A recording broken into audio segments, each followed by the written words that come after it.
আল্লাহর কিতাবকে আঁকড়ে ধরবে, সালাত কায়েম করবে। আল্লাহ বলছেন লা তুতিউ আজরাল মুসলিমিন, আমি মুসলিম বা সত্য মুসলিমদের আমলকে নষ্ট করব না। সত্য মুসলিমদের আমল নষ্ট হবে না, অসত্য মুসলিমদের আমল নষ্ট হবে। অসত্য মুসলিমদের আমল নষ্ট হবে, সত্য মুসলিমদের আমল নষ্ট হবে না। আমার ভাইরা, সত্য মুসলিমরা যার সালাত, যার সিয়াম, যার যাকাত, যার হজ, যার ইবাদত, যার ইলম, যার শাহাদাত, যার জিহাদ, সবটা কোরআন সুন্নাহ মোতাবেক হবে। কোরআন সুন্নাহ মোতাবেক হবে না, এটা সত্য মুসলিমের নামাজ না, হজ না, ইলমও না। আমি এখানে এসেছি, আমার নিয়ম যদি উল্টা পাল্টা থাকে, এই ওয়াজ দিয়ে আমারই কাজে আসবে, আপনাদের কি কাজে? ভালো করে বোঝার চেষ্টা করুন। আমি আমার থেকে শুরু করি। এখন এমন নামাজে গিয়ে দাঁড়িয়েছে, তার ওযুই নেই, তার ওযুই নেই। এমন নামাজে গিয়ে দাঁড়িয়েছে, সে ফরজ গোসলের বিধানই জানে না। তো তার ওযু হলো, পবিত্রতা হলো, কুলি করা, নাকে পানি দেওয়া, সমস্ত শরীর গোসল করা, তার উপর গোসল ফরজ। সেই ফরজ বিধান জানে না যে তার উপর গোসলের ফরজ হয়েছে। এখন সেই তিনটা ফরজ আদায় করে নেই, বলে তো তার পবিত্রতা হয়েছে? পবিত্রতা হয়নি। ও যদি 60 বছর নামাজ আদায় করে, এই যুবক ছেলেটা, তার নামাজ কবুল হবে? তার তাহাজ্জুদ কবুল হবে? তার ইবাদত কবুল হবে? হবে না। ইন্না লা নুদিউ আজরাল মুসলিমিন। আমি এটা বোঝানোর জন্য বলছি। আচ্ছা, এটা রাখেন। এক মসজিদে আমরা মাগরিবের নামাজ পড়তে ঢুকেছি, ঘটনাটা আমি অনেক জায়গায় বলেছি, আজকে বলতেছি, অনেক আগে, যেহেতু বাস্তব। এক ছেলে যুবক নামাজের ইমামতিতে দাঁড়িয়েছে। তো আমাদের সময় অল্প, আমরা দাঁড়িয়ে গেছি। সূরা ফাতিহা পড়তেছে। আচ্ছা, প্রথম তাকবীরের দিকে যাই। তাকবীরে তাহরিমা, আল্লাহু আকবার। আল্লাহ শব্দতে টান না দিয়ে সে হামজাতে টান দিচ্ছে, আল্লাহু আকবার। সূরা ফাতিহা পড়বে তো একই ক্রমে পড়তেছে, আলহামদুলিল্লাহি রাব্বিল আলামিন। গ্রামের একটা টোন আছে, দেখেন, আলহামদুলিল্লাহি বোঝানোর জন্য বলেছি, আল্লাহ মাফ করুন। এইভাবে করে পড়তেছে। আমার ভাইরা, আল্লামা কাজী নাসিরউদ্দিন বাইজারী রাহিমাহুল্লাহ লিখেন, আলহামদুর জায়গায় কেউ যদি আলহামদু পড়ে, তার নামাজ ফাসিদ, তার নামাজ হয় নাই। আমার মায়েরা, আমার বোনেরা, এখানে মহিলা মাদ্রাসা আছে, কেন নারীর জন্য আরো বেশি, পুরুষের চেয়ে বেশি কোরআন এবং সুন্নাহের জন্য নিজেকে নিবেদিত করে দেওয়া উচিত। ভালো করে বুঝুন, একটা বাচ্চা আপনার সাথে এমন কানেকশন থাকে, তার বাবার সাথে অতটা থাকে না। আপনি যদি কোরআন আর সুন্নাহর বাস্তব রূপ দিতে পারেন, তাহলে আপনার বাচ্চাটাই নেককার, পরহেজগার, দিনদার, আমানতদার, এই জামানার বুজুর্গে পরিণত হবে। আর একজন মা যদি অশ্লীল হন, অশালীন চরিত্রের অধিকারী হন, এই বাচ্চাটা কোথায় যাবে চিন্তা করেন। তার ব্রেন, তার মানসিকতা তৈরি হবে উল্টে পাল্টা কাজ করে। উদাহরণস্বরূপ, একজন মা সারাক্ষণ কোরআন কারীমের তিলাওয়াত করে, ঘরে নামাজ আদায় করে, সময় মতো, ওয়াক্ত মতো, বাচ্চা দেখে নিজেও মায়ের সাথে গিয়ে নামাজে দাঁড়ায়। মা তিলাওয়াত করেন, বাচ্চা পাশে গিয়ে গুনগুন করে তিলাওয়াত করার চেষ্টা করে। আসেন বিপরীতে যাই। একটা মা স্টার জলসার নিয়মিত দর্শক, তিনি নিয়মিত স্টার জলসা দেখেন, তো বাচ্চাও কে দেখে, দেখে দেখে এটা দিয়ে তার ব্রেনটাকে সাজায়। তিনি সালাত আদায় করেন না, নামাজ আদায় করেন না, বাচ্চাও নামাজের মেসেজ কখনো পায় না। বাচ্চা যখন বড় হয়, তাকে যখন নামাজের কথা বলবেন, সে বিরক্ত হয় যে এটা কি নতুন জিনিস আমার সামনে দাঁড় করিয়ে দেওয়া হলো। মারে কোনোদিন করতে দেখলাম না, বাবা হুট করে নামাজের কথা বলেন না, তার কাছে অপরিচিত লাগে। এটা হলো নেককার আর নেককার নয়, বদকার, দুজন নারী প্রতিষ্ঠান। এজন্য আপনাকে আমাকে কোরআনে কারীম বিশুদ্ধ করা হবে। আমরা কেন বিশুদ্ধ করি? আল্লাহু আকবার। তাবলীগে গিয়েছিলাম 2000, আচ্ছা যাই, অনেক আগে, এসএসসি দাখিল পরীক্ষা দিই, অনেক ছোটবেলা মাদ্রাসায় পড়তাম। তো আমাদের জামাতে একজন মুরব্বী গিয়েছে, যার নাম রইসুদ্দিন, বাংলাদেশের এখন চলে, ওনার এলাকার নাম আমার জানা আছে না, বলতে চাচ্ছি, যেহেতু অনেক ক্যামেরা দিয়ে রেকর্ড করা হচ্ছে। আমার জীবনের বাস্তব একটা দৃষ্টান্ত দিচ্ছি, যেন আমরা বুঝতে পারি। তো রইসুদ্দিন চাচা আমাদের সাথে গিয়েছেন, আমাদের জামাতের যিনি আমির ছিলেন তিনি হাটহাজারী ফারেক সালের সাথে, খুব বুজুর্গ মানুষ, আল্লাহওয়ালা মানুষ। তো আমাদের জামাতে যাওয়ার পর আমাদের জামাতের চিল্লা জায়গা পড়লো হলো যশোর লেবুতলা, লেবুতলা ওখানে গেলাম। তো চাচার কাছে গিয়ে বলা হলো, দুঃখিত চাচা কি আমাদের আমির সাহেবের কাছে বলতেছেন যে আমি তো আসছি কোরআন সহি করার জন্য, কোরআন সহি করার জন্য, কারণ আমার তেলাওয়াত সহি নেই।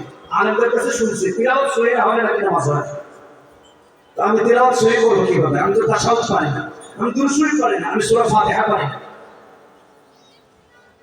তো আমির সাহেব বললেন আমাদের জামাতে একটা ছেলে আছে রাফি বিন মুনির, তার কাছে গিয়ে আপনি একটু আলাদাভাবে সময় দিন। তো চাচা এসে আমাকে বলতেছেন বাবা তোমার কাছে আমি কোরআনটা শিখবো। আমি সে বলছি আর জামাতে আপনারা জানেন গাছের তালিমের দাওয়াত দেওয়া, এলানের, রান্না বাড়া করা, তারপর বাজার করা, সব কিছুর আলাদা আলাদা দায়িত্ব ভাগ করে দেন। যারা ইন্ডিভিজুয়াল দিয়েছেন তারা বলতে পারবে। তো উনি চাচাকে আমাকে অফার করলেন তুমি আমাকে শুধু কোরআনটা শিখাবা আর তোমার সব দায়িত্ব আমার, কাজ কাম যা আছে বাজার রান্না বাড়া এগুলি। আমি বললাম চাচা আমার কিছুই করা লাগবে না, আমি করবো, আর ইনশাআল্লাহ আপনাকে যেটুকু পারি আমি শিখাবো, চেষ্টা করব। 40 দিন চেষ্টা করা, ফাতিহা সহি হয়নি। ইহদিনাস সিরাতাল মুস্তাকিম সিরাতাল লাযিনা আন'আমতা আলাইহিম, চেষ্টা করেন দুটো সিরাত। তাশাহুদ السلام عليك أيها النبي ورحمة الله وبركاته، السلام علينا، السلام عليك، السلام علينا, দুটো পেছলা গেল সহি করতে পারেন না। বিশুদ্ধতার কথা তো পড়ে মানে মুখস্থ হচ্ছে না, ব্রেন কাজ করতেছে না, তো তা পড়ে গেছে বয়সের ভারে ঘাটটা নিচু হয়ে গেছে, গুজু হয়ে গেছে, মুখস্থ রাখতে পারতেছে না। 40 দিন পার হওয়ার পর যখন চলে আসবো আমাকে জড়ায় ধরে কাঁদা শুরু করছেন যে আমার কি হবে, আমার তো ফাতিহা আসছে, আমার কি হবে, আমার তো তাশাহুদ সহি হয়ে নেই, তাশাহুদ তো পড়া ওয়াজিব, তাশাহুদ না পড়লে নামাজ হবে না। তো আমাকে বলতেছিলেন যে রাফি আমার অনেক জায়গা যাবে, ফজর হওয়ার আগে দুয়ার বছর দিয়ে আমাদের বলা কোথায় কি হবে, কোন জমি কিসের জন্য উঠবো, এগুলো আমি খুব ভালো বুঝি এবং আমার অনেক জায়গা জমি, কিন্তু সব জায়গা জমি ঠিক আছে, আমার 3.5 হাত জায়গায় ঠিক করতে পারি নাই, জীবনটা সব ঠিক বরবাদ হয়ে গেল। বলছেন যতদিন আমি আছি জীবিত আমার মৃত্যু পর্যন্ত আমি আল্লাহর রাস্তা থেকে বাড়িতে যাচ্ছি, আমার তেলাওয়াত সহি না হলে আমি কি দিয়ে আল্লাহর কাছে দাঁড়াবো? আমার ভাই দুনিয়ার বক্তব্য হয়ে যায় ইন্না লা নুদিউ আজরাল মুসলিহিন, আল্লাহ তাআলা আপনাকে আমাকে ওই কথাই বুঝিয়েছেন ইন্না লা নুদিউ আজরাল মুসলিহিন। সালাত, সিয়াম, যাকাত, হজ, ইবাদত, ইলম, আমল এগুলো সব যদি কোরআন সুন্নাহ মোতাবেক না হয় আল্লাহর কাছে জবাবদিহি দিতে পারবে। গিয়ে দেখবে যে আমার নামাজ কবুল হবে, অথচ 7 বছর একদিনও নামাজ বাদ দিইনি, আল্লাহকে বলবে আল্লাহ আমার নামাজ কেন কবুল হবে না? দেখবে যে তার নামাজ প্রথম আসমানি ঘাট করে, কারণ এই নামাজের তেলাওয়াত সহি ছিল না, এই নামাজের রুকু সহি ছিল না। আমি কয়েকদিন আগে আমাদের গাড়ি ইঞ্জিন পরিবর্তনের জন্য গিয়েছি ধুলাই খায়, এক মসজিদে নামাজের জন্য ঢুকেছি, নামাজে ঢুকে দেখি এক লোক নামাজ পড়তেছে আমার পাশে, পুরো কাতারে, এটা 3য় বা 4র্থতম কাতার হবে, এলাকার নামটা বলা ঠিক হয়নি, 3য় বা 4র্থ কাতারে বাম পাশে দাঁড়িয়েছে, একেবারে কাতার শেষ অংশে। উনি নামাজ আদায় করতেছেন, ইমাম সূরা ফাতিহা পড়তেছেন, উনিও পড়ছেন, আচ্ছা যাক এটা মেনে নিলাম। ইমাম অন্য সূরা পড়তেছেন, সে আরেক সূরা পড়তেছে, মুসলিম নামাজের মাঝে ইমাম এক সূরা পড়তেছে, সে আরেক সূরা পড়তেছে, কারণ ইমাম যে সূরা পড়তেছেন তিনি সেটা পারেন না, তিনি ভেবেছেন যে একটা পড়া লাগবে, পড়তেছেন, তা আবার পড়তেছেন, আশপাশে 3-4 জন নিয়ে শুনতেছে, মানে এটা আওয়াজ বুঝলেন না, বুঝলেন এইভাবে করে পড়ছে, ডান বাম থেকে সবাই শুনতেছে। রুকুর তাসবিহে গিয়ে পড়তেছে সুবহানা রাব্বিয়াল আযীম এর জায়গায় পড়তেছে সুবহানাকা রাব্বিয়াল আযীম, সুবহানাকা রাব্বিয়াল আ'লা। হ্যাঁ, বলুন তো এই নামাজ কিভাবে আল্লাহর কাছে কবুল হবে? আল্লাহ কি এমন ঠিকাদারি আপনাকে দিয়েছেন যে আপনি যা মন চাইছে আপনি মন চাইতে করবেন আর আল্লাহ কবুল করবেন? ভাই আমার কোরআন বিশুদ্ধ করে নবীজি সুন্নাহ করতে চেষ্টা করেন। এই জন্য সন্তানদেরকে আলেম করে, নিজেরাও আলেম হওয়ার চেষ্টা করেন, নিজেরা দিন শিখি, আলেম হয়ে ব্যবসা করেন, আলেম হয়ে অ্যাডভোকেট হন, আলেম হয়ে ব্যারিস্টার হন, আলেম হয়ে ডাক্তার হন, আলেম হয়ে অন্যান্য কাজে আপনি অংশগ্রহণ করেন, ড্রাইভারি করেন। অসুবিধা আছে নাকি? অসুবিধা নেই। আমাদের সাহাবায়ে কেরামদের ইতিহাস পড়বেন, হায়াত সাহাবা পড়বেন। সাহাবায়ে কেরাম কষ্ট করেছেন, আলেম হয়েই খেলে আপনার ইমামতি এলাকার যদি সবাই আলেম করে যায়, মসজিদ তো একটা, এটা কাজ না। আলেমের জন্য হতে হবে এলেম শিক্ষা করা ফরজ। এলেম শিক্ষা করা কি? জোরে বলেন কি? জোরে বলেন কি? ফরজ। মাথায় রেখে রাখা। আমাদের যুবকরা বিয়ে করা ফরজ এটা খুব ভালো বোঝে, কিন্তু এলেম শিক্ষা করা ফরজ এটা জানেই না, এটা জানেই না। কে আপনাকে আমাকে এই অজানা তথ্যটা থেকে দূরে রাখবে বলেন? বিয়ে করা সবসময় ফরজ নয়, ভালো করে শুনুন, কখনো হারাম। কিতাবুল নিকাহ মিশকাতের প্রথম হাদিসে রাসূলুল্লাহ সাল্লাল্লাহু আলাইহি ওয়াসাল্লাম বলেছেন, কারো জন্য বিয়ে ফরজ, কারো জন্য ওয়াজিব, কারো জন্য সুন্নাহ, কারো জন্য হারাম। তো একটা কথা বলি, যে সামর্থ্যবান নয় তার জন্য বিয়ে করা হালাল, তার জন্য নাজায়েজ, তার জন্য হারাম। কিন্তু ইলমে শিক্ষা করা প্রত্যেকটা মুসলিম নর-নারীর জন্য ফরজ।